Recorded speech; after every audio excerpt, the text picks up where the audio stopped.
vídeo dessa semana eu quero tratar de um assunto que foi tema de uma recente palestra que fiz em São José dos Campos, na terceira jornada Winnicott.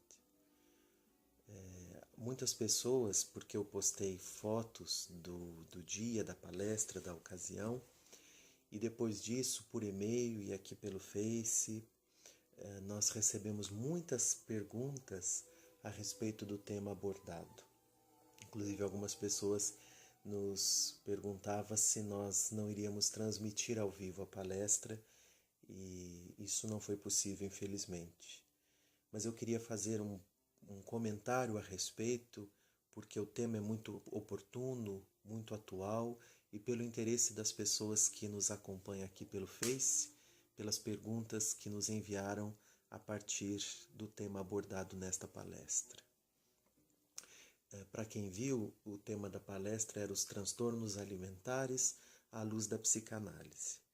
E para você que já assiste os vídeos, você está habituado quando Denise e eu falamos desde a época do programa na TV Aparecida de um autor, de um teórico em psicanálise que foi o Winnicott, um inglês falecido na década de 70. Então, quando eu estou dizendo aqui os transtornos alimentares à luz da psicanálise, obviamente que eu estou usando os óculos da teoria psicanalítica desenvolvida por ele. E o Winnicott deu extremo valor, extrema importância para o tema da alimentação. Não poderia ser diferente, porque ele foi um dos pioneiros em psicanálise, porque além de psicanalista e psiquiatra infantil, ele era pediatra, um dos primeiros a notar quão fundamental era para a nossa vida aquelas primeiras experiências que fazemos ainda como bebês. Por isso a teoria de Winnicott se propõe a fazer, além de uma teoria sobre a criança e a infância, algo que já existia em psicanálise, com Freud, com Klein, embora Klein também se refira a bebês, mas na verdade o Winnicott foi o primeiro a conseguir de uma maneira mais consistente elucidar as necessidades de um bebê. As necessidades não só fisiológicas, porque essas já eram bem conhecidas, inclusive dele como médico pediatra, mas as necessidades emocionais. O Winnicott repetidas vezes para os colegas médicos, para as pessoas que trabalhavam com enfermagem, assistência social, professores, ele gostava de lembrar que nós assentamos o que chamamos de saúde emocional ou saúde psicológica, ou algumas pessoas até gostam de chamar de saúde mental, no primeiro ano de vida de um bebê. E por isso a experiência da alimentação é tão fundamental. Diferentemente de Freud, mas não desconsiderando toda a iniciativa de Freud ao desenvolver a psicanálise, o Winnicott não olha a amamentação do ponto de vista da satisfação oral, da satisfação da fome e, portanto, da busca de um prazer. É óbvio que satisfação e, de alguma forma, prazer está presente na experiência de um bebê que, quando é acossado pela fome, tem a sorte de ser alimentado. Também o Winnicott não está dizendo aqui que os bebês precisam necessariamente ser alimentados no seio, né? Eles não precisam necessariamente do seio, diz o Winnicott. Eles precisam que quem esteja ali alimentando, e geralmente é a mãe, esteja se relacionando com o bebê. Por isso ele diz que mesmo a mamadeira pode substituir o seio, uma vez que o que está em jogo não é, em primeiro lugar, a satisfação oral do bebê, não é só alimentá-lo do ponto de vista de estancar-lhe a fome, mas é estabelecer com ele uma relação humana, profunda, real e verdadeira, que certamente deixará sensações, marcas, impressões tão profundas, e se tratando do bebê nós diríamos tão básicas, tão iniciais, tão primitivas, que ele vai conservar por toda a vida e vai servir como uma espécie de matriz para as outras futuras relações. Não quer dizer que a pessoa esteja sempre presa ou repetindo com outras pessoas aquele tipo de relação que teve com a mãe ao ser amamentado. Nós temos a chance de construir e viver novas relações. Inclusive a terapia para o Winnicott é substancialmente o analista que se oferece em primeiríssimo lugar para ser uma pessoa viva, real, efetiva, para estabelecer novas relações. Inclusive para corrigir deficiências relacionais que esse paciente possa ter. Mas mesmo que a gente não esteja fadado a meramente repetir o padrão da relação muitas vezes iniciada ali no colo da mãe, essa primeira relação muitas vezes vai nortear e vai deixar marcas e vai, por isso, precisar muitas vezes ser novamente vivida, porque ela é tão básica e tão primitiva.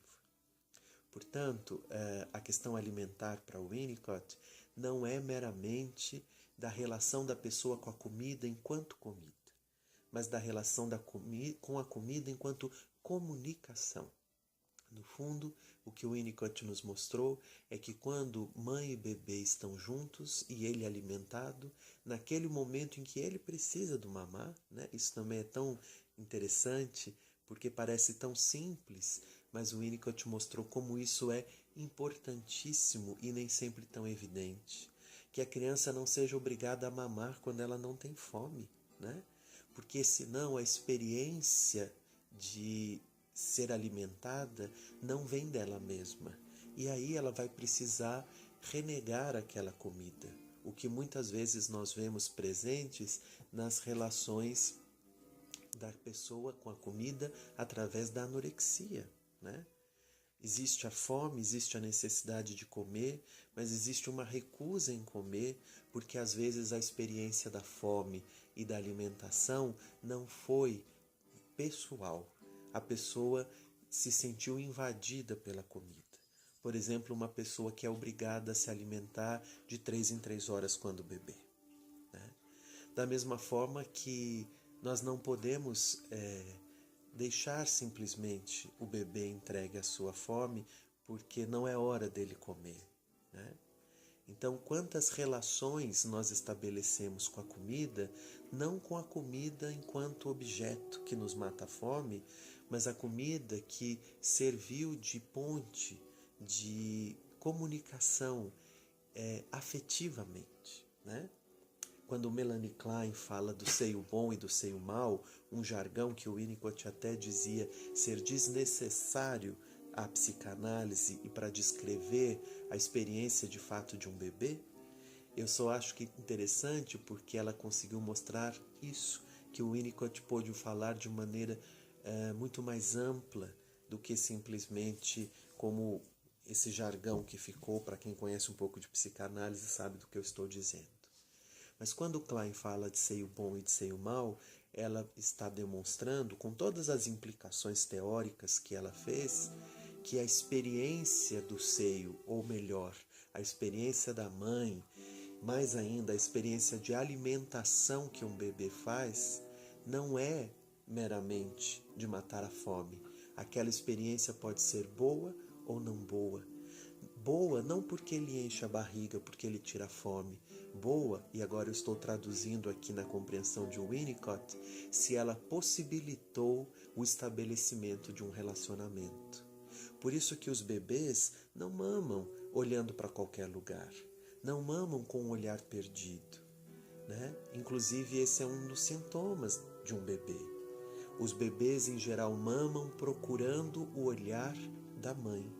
Ele está sendo alimentado por muitas coisas, inclusive pelo olhar dela, pelo afeto dela, pela satisfação dela em estar estabelecendo essa relação com seu filho, essa satisfação em poder alimentá-lo.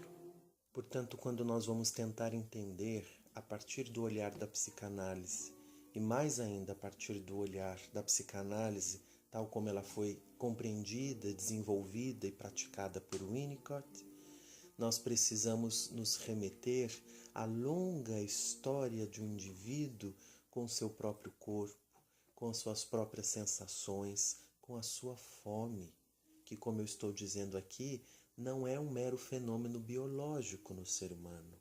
Ele vem enriquecido de tantos afetos, de tantas impressões, de tantos significados, se eu puder usar assim uma palavra mais presente no universo filosófico.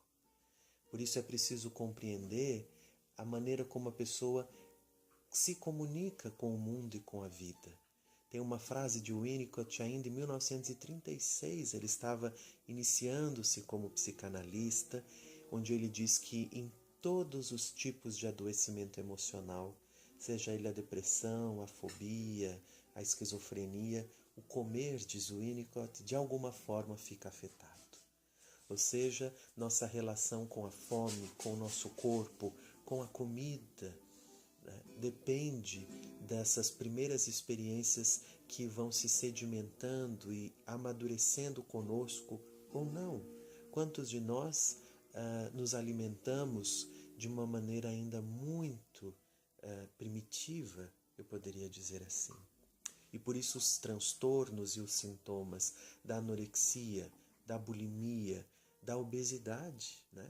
São sintomas ligados à longa história de um indivíduo com ele mesmo, com o seu corpo, como estou repetindo mais uma vez, com a sua fome, mas também com o seu relacionamento com a sua mãe, com seus cuidadores, com o mundo que o cercou. De que maneira ele pôde experimentar isso, que ele pôde viver isso. Quantas pessoas dizem, eu estou triste, por isso eu como. Ou outras que dizem, quando eu estou triste, eu não consigo comer. Veja que a fome no ser humano não é um fenômeno meramente orgânico. Toda a nossa vida emocional interfere enormemente. Por isso que para muitas pessoas é tão difícil conseguir fazer uma reeducação alimentar. Mesmo que ela entenda com a cabeça que é necessário, que é saudável, mas emocionalmente ela não dá conta. Ou no outro extremo, aquela pessoa que não mais faz reeducação alimentar, mas acaba não no nível da anorexia, mas se privando, né? Porque hoje também nós temos uma certa obsessão com relação à história da comida e do corpo e do saudável, que muitas vezes não tem nada de saudável, embora se esteja alimentando corretamente, pela maneira como a pessoa está estabelecendo relação com a comida, com o corpo, com a fome, com a vida. Por isso que muitas vezes o Winnicott gostava de dizer, se tem uma maneira da criança expressar, por exemplo, que não está bem com a sua mãe, é não comendo sua comida. Mas isso serve para qualquer idade. Qualquer mãe vai se sentir extremamente ofendida ou chateada se o filho não quiser comer sua comida. Winnicott diz a algumas crianças não comem em casa e comem tudo na casa do vizinho ou na casa de uma tia. Porque comer é uma maneira também de se comunicar. Nós, por exemplo, recebemos o outro geralmente oferecendo o que comer, né? Isso, principalmente no Oriente Médio, é extremamente forte nas tradições antigas do judaísmo, do islamismo, do cristianismo. Uma maneira de receber alguém, de ser capaz de hospitalidade, é poder oferecer à mesa. Isso mostra que eu estava te esperando, que eu te queria, que eu te recebo, que eu te gosto, né? Por isso gostamos de preparar coisas para as pessoas.